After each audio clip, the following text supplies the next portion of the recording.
তোমরা চরিত্রহীন হইও না বাপ, তোমরা নষ্ট হইও না। আমি বছর শেষে আবার মনে করাই দিলাম, অসভ্যতায় জড়ায়ও না। প্রিয় সন্তান আমার, তুমি আমার ছেলে, তুমি আমার ভাই, তুমি আমার বন্ধু। আমার যদি সুযোগ থাকতো, আমার সাথে সময় থাকতো, আমি তো প্রতিটা যুবক তোমার জড়ায় ধরে টানতাম। আমি যদি পারতাম তোমার বলতাম এই বুক খুলে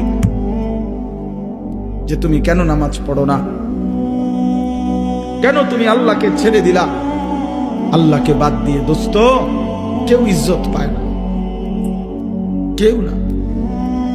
একদিন না একদিন সময়ের ব্যবধানে লজ্জিত হতেই হয়। 54 বছর পরে হোক আর 16 বছর পরে হোক, আল্লাহকে ছেড়ে দিলে, জুলুম আর নাফরমানি করলে বেইজ্জতি হতেই হয়, বেইজ্জতি।